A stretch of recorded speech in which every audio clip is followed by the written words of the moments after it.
a longtime member of the association. We are very excited to have you join us for today's NABA ACAP webinar. Our primary goal today is to provide you with program content and information about the ACAP proposal submission process. If you have any questions, please enter them online or save them until the end of the presentation when we open the call for Q&A. You can also email questions at any time to our national team at ACAP, all capital letters, ACAP, at nabainc.org. I now have the pleasure of introducing Stephen L. Harris, CPA, who is the chairman of NABA's Board of Directors, and he also serves as the partner in charge of the Entrepreneurial Services Group at Reuben Brown, LLP, based out of St. Louis, Missouri. Stephen's a longtime champion of our ACAP program. This afternoon, we're pleased to have him share more about the about the NABA ACAP National Grant for University-Based Programs. Without any further ado, I welcome you and I introduce you to Stephen Harris, our chairman. Thank you, Walter. Good afternoon, everyone. Really appreciate your time on this Monday. Always fun coming off of a weekend and having a webinar, as you can imagine. But I think this is something that's very important to NABA, to our profession, and just to overall what we're trying to do to promote what we're doing here in the accounting space and get more students excited about coming into the field and the profession of accounting. And we all play a major role in that piece and all. So I've had the pleasure of serving NABA as chair now for entering into my second term, and really excited about it. And ACAP is something that's very important to me because when you think about what we do, the only way we can get these students in is if we get them exposure, and that's what ACAP is all about. So today we're going to walk you through a process and give you a little bit of history of the ACAP program, talk to you about the ACAP National Grant that we have the pleasure of providing, that process, and then talk a little bit about what we've done with the last year's grant, how that process went, some enhancements that we have to the process, and then give you some insights on how you, if you're interested, can make your ACAP program a very dynamic program and how we can support you in that process. So to get started, definitely want to give what I would call some history as it relates to ACAP overall. And, you know, I'm fortunate to come into an association and chair an association that's been around as we get ready to celebrate our 50 years. But the only way you stay around for another 50 years if you have, you know, a great pipeline, and that's what ACAP is all about.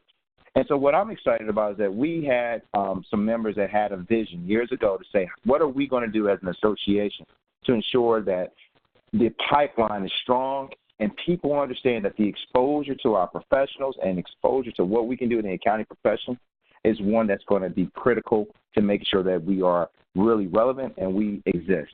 And so ACAP was created back in 1980 to really provide these career opportunities and understanding to high school underrepresented minorities. And it was a program that was developed to give people the experience of what I call not just, okay, what is accounting, but also take that next step to say, you know, what is it like to be on a college campus? What is it like to feel like if I'm going to be able to participate in a program and learn about accounting, what would my first feel of being away from home be like as well?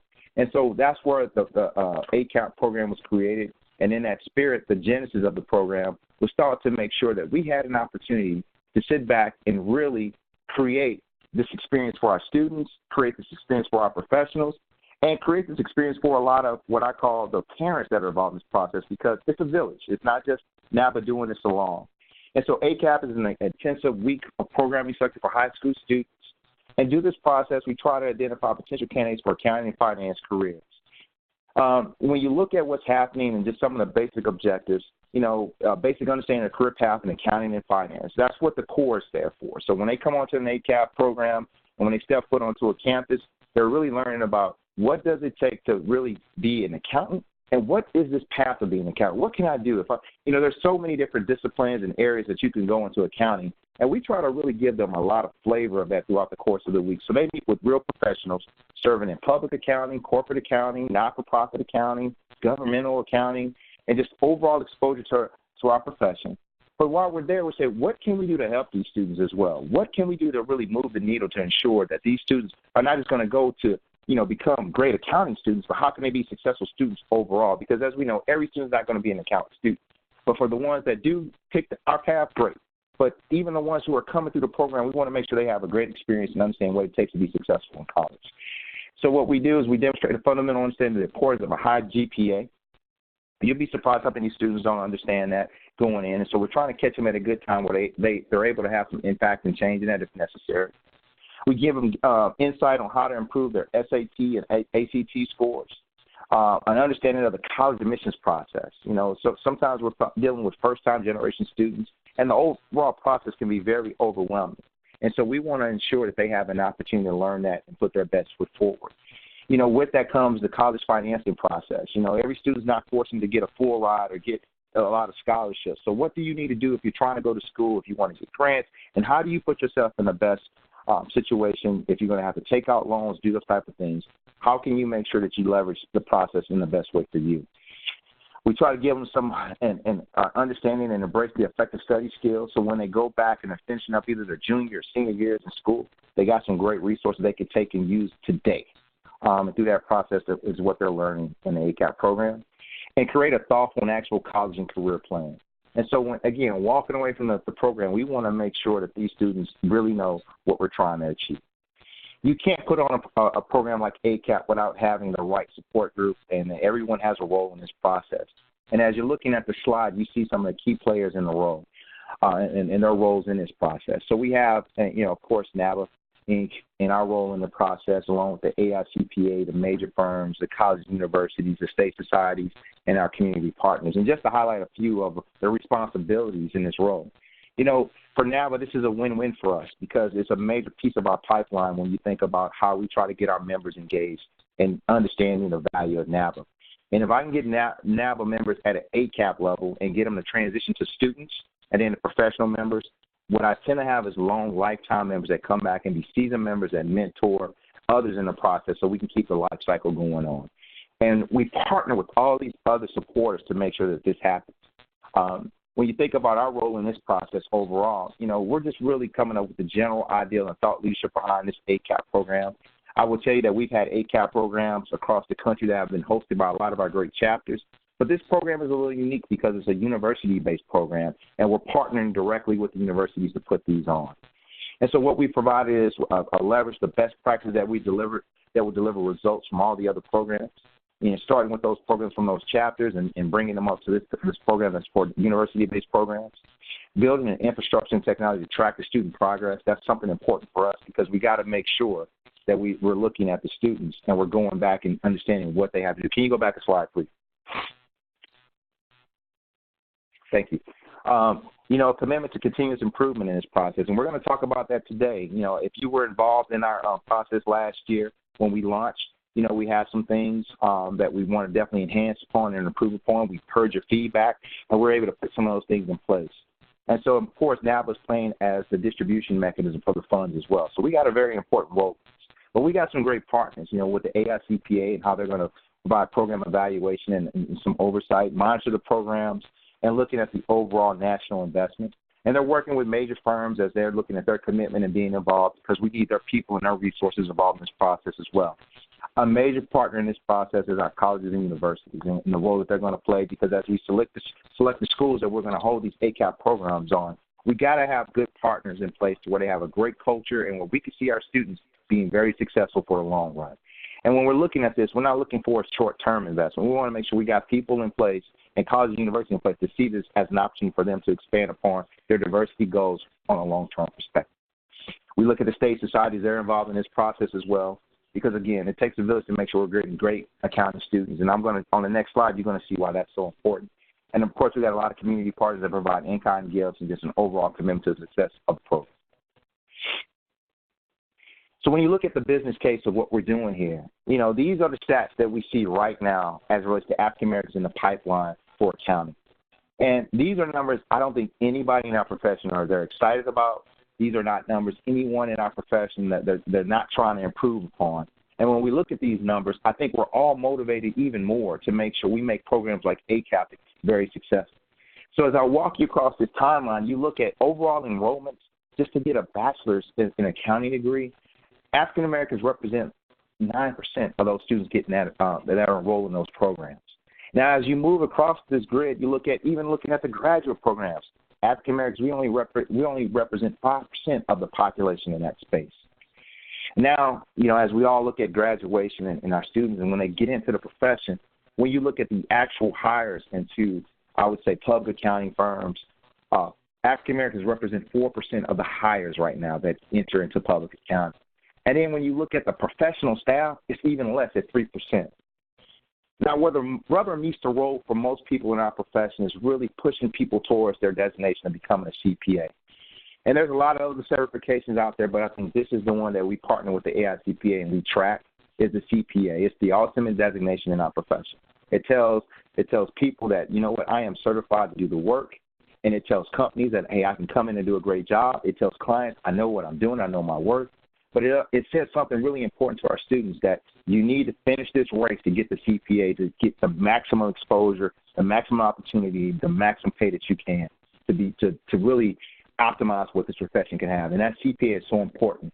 And when I look and I see less than 1% of African Americans are CPAs right now in our country, that tells us we got a lot of work to do.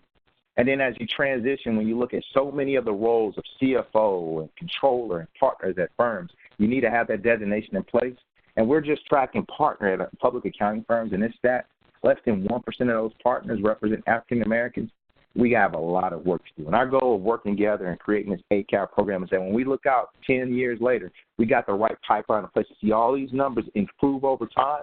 So we're looking at the right growth because we know that we have something special with the accounting profession.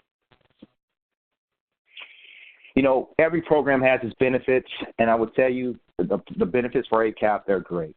We talked about being college prepped, for preparing our students and opportunities for challenges and decision making as it relates to just going through the college process. Having a sophomore in college myself and going through the process myself, I would say it can be very overwhelming. And to have a program like ACAP there to assist you through the process and give you some resources and some guides can be very beneficial.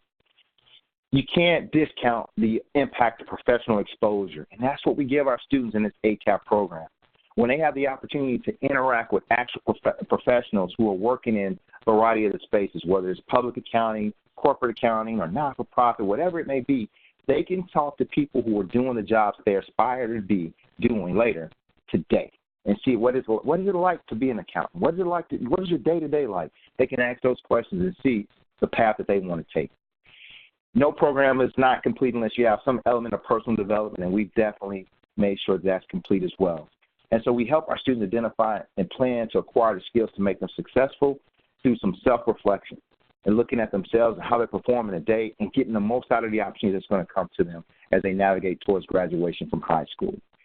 And then as we like to do in NABA, we celebrate success, we celebrate the completion, we celebrate everything.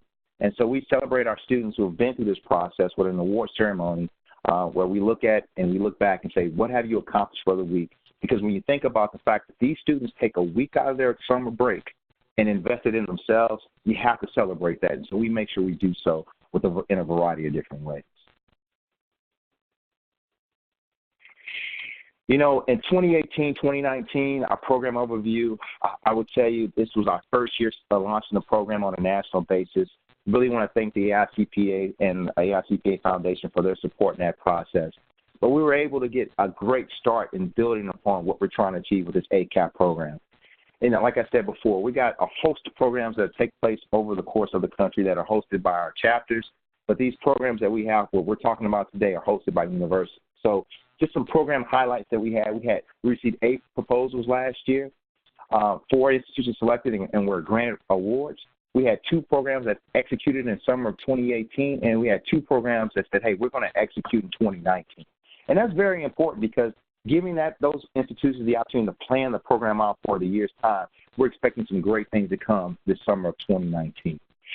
The results came in, and we had 48 students who participated in the program. We got great feedback from these students. This program was very well received. And what we have on tap already for next summer is we got 50 students already targeted for the upcoming programs for 2019. So I'm excited that, what we're going to do is be able to build upon momentum that we created last year. So our next steps in this process has always been something simple: leverage learnings. We're going to talk about some process improvements and how we want to make the program and the execution of the program better for you and better for us as we go forward. And we're really trying to make sure we build a sustainable infrastructure to support programs launching in 2019 and beyond. And so we want to look back at this process and say, we working together based off your feedback and your support and your involvement, we're creating a great pipeline to go forward. Again, looking at the 2018 results, you see the two institutions, Jackson State University and University of Connecticut, that made up the students. Made up the two universities that we work with and the number of students that attended both. And you see some of the key stats. And this data is very important. This is the data that we're tracking with all of you if you're fortunate to work with us through this process and all, because we're going to need this information, because we got to track these students from the time they step foot on your campus to hopefully to the time they take a CPA exam and enter into the profession. And so we want to make sure we capture this data. We're looking at it in a lot of different ways. Looking at it from a gender perspective, looking at race, looking at all type of factors to see how are we moving the needle overall to ensure that we have minorities represented in our profession, and then especially looking at what's going on with our African American students overall. So we talked about briefly some targeted program enhancements. I mentioned that we want to improve on some things. This is some of the key things that we want to work with this year to ensure that the program is successful.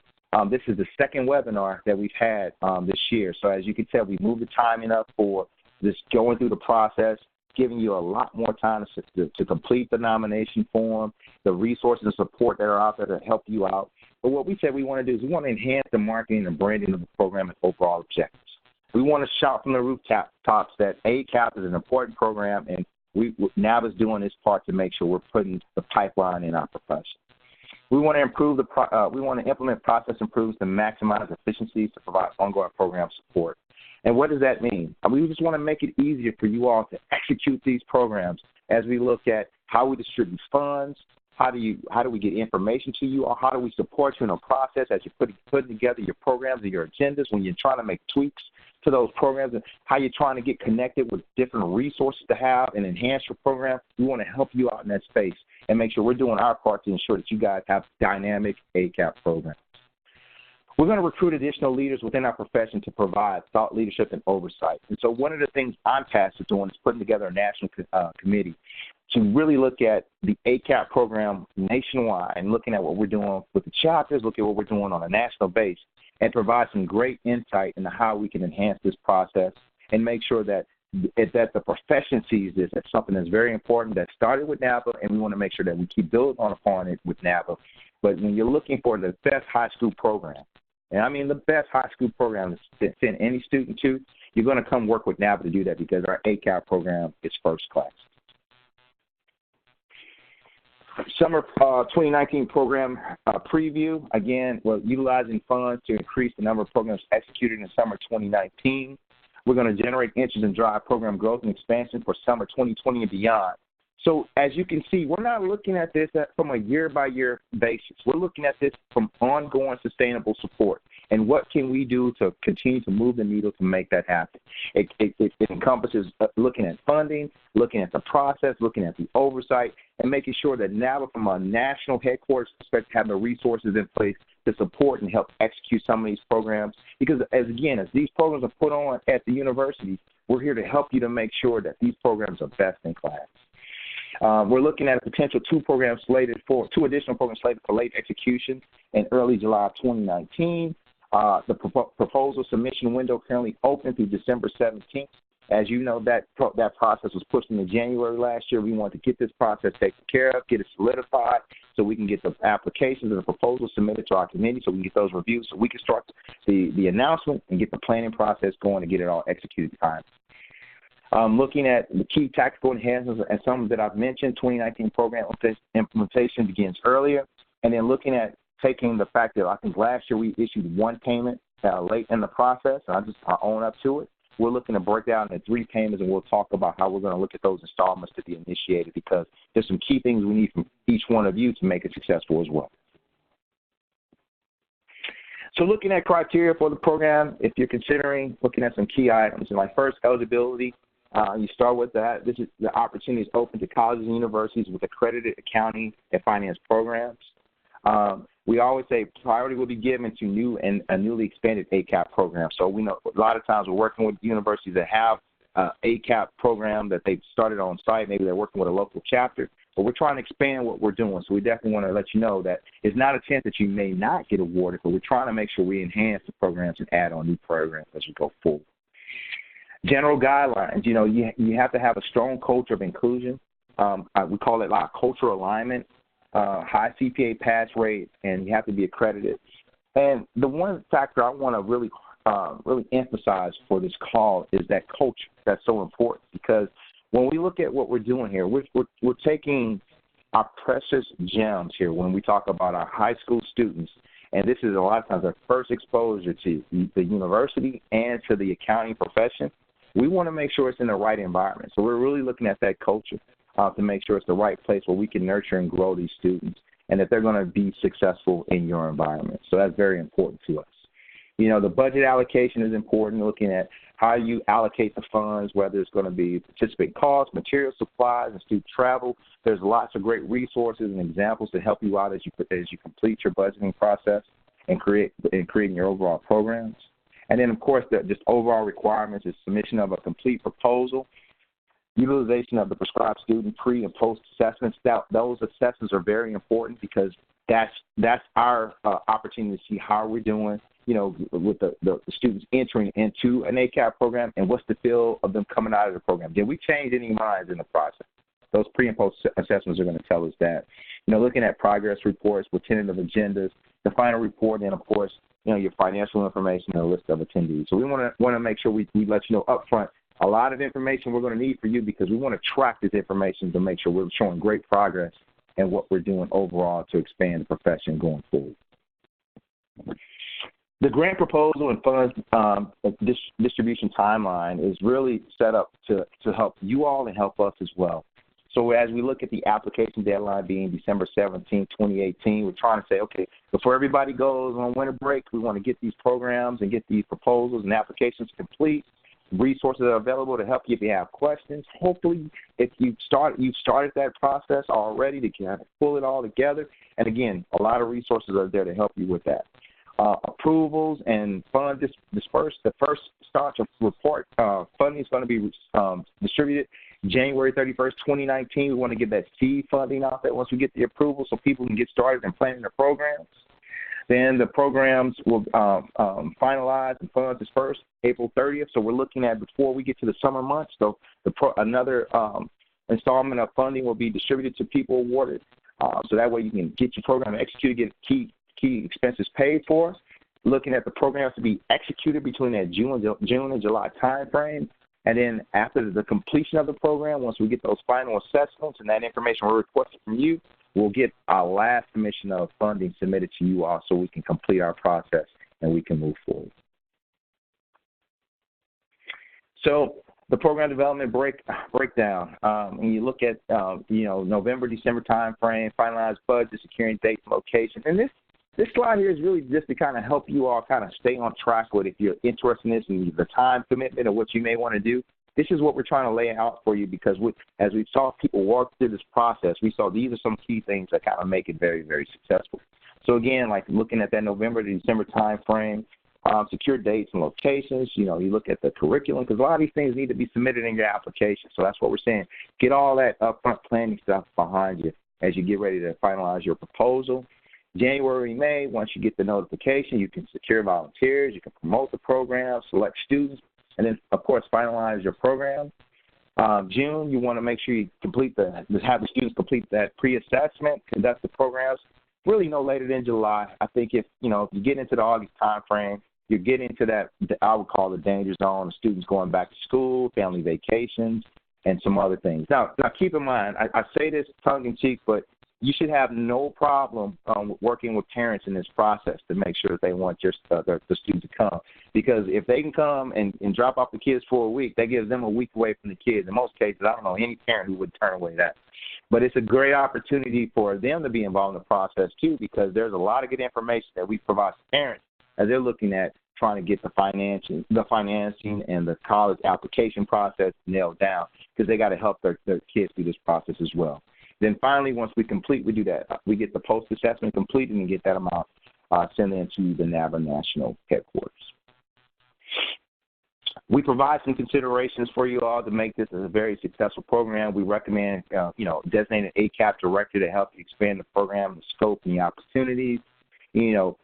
Consider partnering with your local high schools, community colleges, and even look at the affinity groups in your area, whether it's NABA, Alpha, SIN, state societies. These are all great resources and places to tap into to make sure they understand that you're putting on this program and they can help you out in a variety of different ways.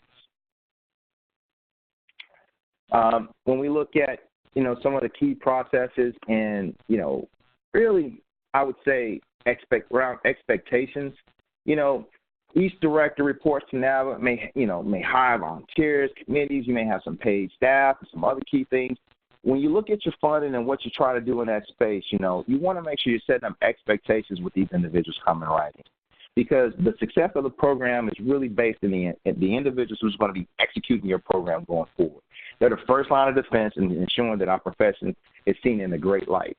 So whether that's looking at the volunteers, looking at the key individuals, and that director, I can't stress how important that person is as well, because they're going to be driving this complete process home. What we've seen that works is a lot of universities that they'll take a faculty member and make that person the ACAP director, and this becomes another pet project for them over the course of the summer. And and we see great results from that when somebody owns the process, they own the ACAP experience for not just the students but the volunteers and everyone else. So next steps, I invite you to read our ACAP guide. A lot of great information in that guide that can definitely provide you some great insight as you look at finalizing your proposals. You develop your proposals, get those completed by the deadline, December 17th. Submit the proposals, and then, again, we review it in January with the notification by January 31st. In closing, I want to thank you all for your time, your attention, and for your support of NABA and our ACAP program. Our website, www.nabainc.org, ACAP National Grant, is a great resource for you. I invite everyone to check it out. That's where you can find the applications, the process, the guides. Anything related to this ACAP program is located in that space. You can feel free to reach out to us as well at acap@nabainc.org. It's a great opportunity for us to interact with you all as well and answer your questions as you facilitate completing your proposals. And for those who will be awarded, we'll be there to help you as well as you navigate through that process. At this time, I think we'll take any questions that you may have. So, Walter, if you're on, I ask for your help to help me navigate the questions. Yeah, absolutely. Just from a standpoint of what's coming in and what I need to address. Sure. Our lines are open, and do we have a question in? Okay. You want to read that? Yeah, Daryl, can you read that? First question that we have. If we find that late June to early July is not the best time in our area, are we able to consider other dates? I would tell you, that's our recommended timetable is like the June to July time frame. Do we have ACAP programs during the August time period? Absolutely. I've even seen where we had some programs that are executed even earlier, like in the May time frame as well. So we're flexible in a sense, but we just kind of give that guideline because there's a lot of we try to make sure that, universities, we take advantage of that time. And every place is different. What happens on the West Coast versus the East Coast from schools getting out and different things. And of course, you're competing with other programs as well. So if you know that there's a better opportunity and a better time for you to execute a program, you could definitely put it in your proposal. And, if you got a great dynamic program, we're not going to turn anybody away because they want to do a program in May.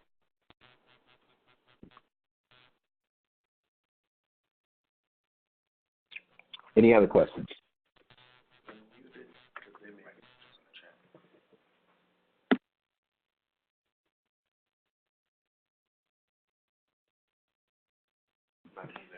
We don't have any other questions in the chat right now. If there are others, feel free to type them in, and we can address them now real time.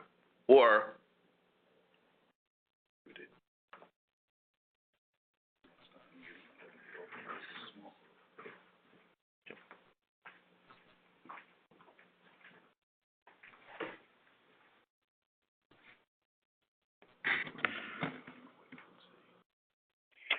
I see another question. Any minimum enrollments? I would tell you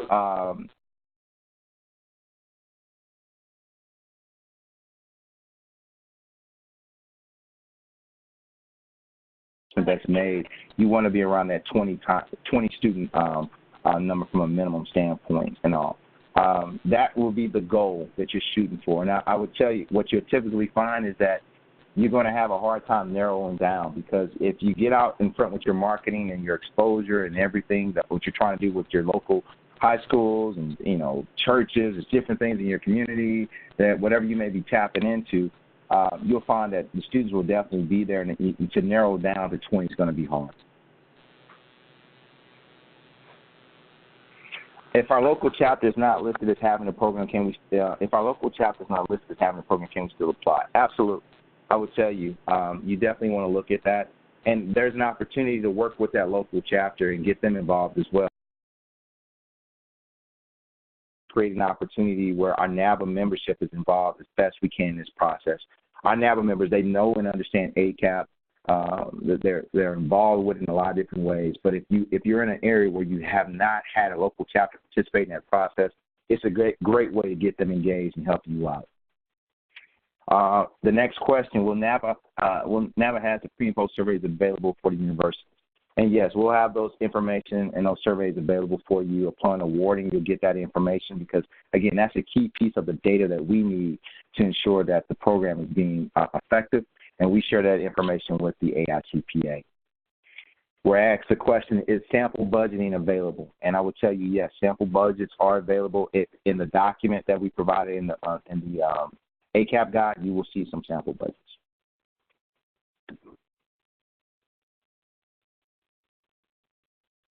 Okay. Any other questions?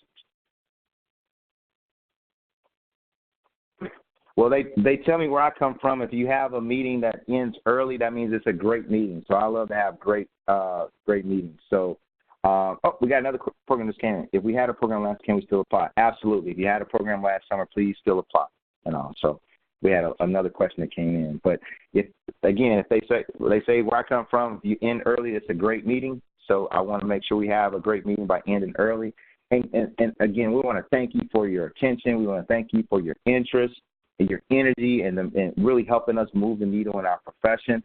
As you navigate through the proposal process, if you have any questions, please feel free to reach out to us. And we're looking to do this and get this out to everybody. And we'll make sure that these slides are available as well. So, again, everyone, thank you for your attention and hopefully for your future partnership with NABA. Take care.